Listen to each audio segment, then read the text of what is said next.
Sir का दर्द कैसा है? बिल्कुल ठीक है। तुम्हारी बात हुई फरहान से? कैसी बातें कर रहे हैं आप? भला उसकी फरहान से क्यों होगी अब बात? कुछ रह गया अब बात करने के बारे में? अब हमारा उनसे कोई ताल्लुक नहीं रहा। कैसी बातें कर रही हो? खून के रिश्ते ऐसे खत्म नहीं हुआ करते। ठीक है, फरहान ने ज्यादती की है, नहीं करनी चाहिए थी, लेकिन मुझे यकीन है कि वो अपने किए पे शर्मिंदा जरूर होगा। कोई शर्मिंदगी नहीं है उससे। उसकी शक्ल देख के लग रहा था आपको उससे कोई फर्क पड़ा है। साहिर, और मैं ना इस बात को डिफेंड कर करके तंग आ गया हूँ।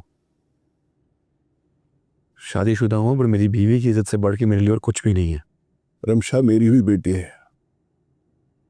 फरहान ने जो कुछ भी किया उसका मुझे बहुत दुख है। नहीं होना चाहिए था ऐसा, और इसीलिए मैं चाहता हूं कि फरहान से मिलकर पूछूं कि उसने ऐसा कुछ क्यों किया। फिर आप कर लें बात उससे। साहिर,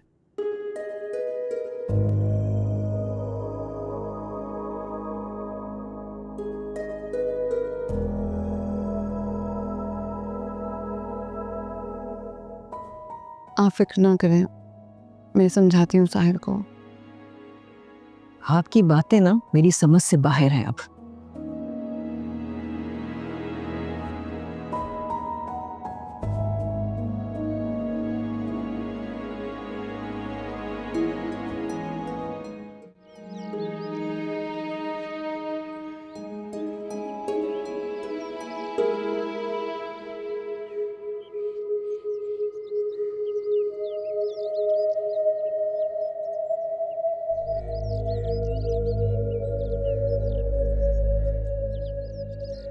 साहिर, तुम्हें अंकल से ऐसे बात नहीं करनी चाहिए।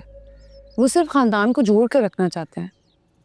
अगर बात सिर्फ मुझ तक होती तो मैं बर्दाश्त कर लेता, लेकिन अब बात तुम पे आ गई है और तुम भी तो उससे कोई रिश्ता रखना नहीं चाहती ना, है ना?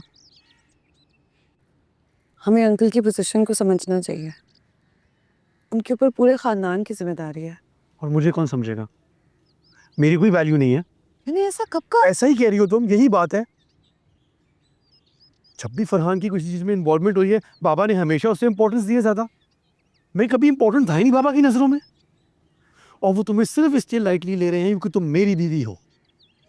मुझे समझ नहीं आ रही कि तुम इतना ओवर रिएक्ट क्यों कर रहे हो। रिएक्ट नहीं कर रहा हूं मैं। बीवी हो तुम मेरी, तुम्हारे बारे में कोई बकवास करेगा मुझे बर्दाश्त नहीं है। खैर छोड़ो, हम क्यों बहस कर रहे हैं एक दूसरे के साथ। मेरी बहुत इंपॉर्टेंट मीटिंग्स हैं आज, मुझे ऑफिस जाना है। तुम तैयार हो? मैं तुम्हें ड्रॉप कर दूं रास्ते में?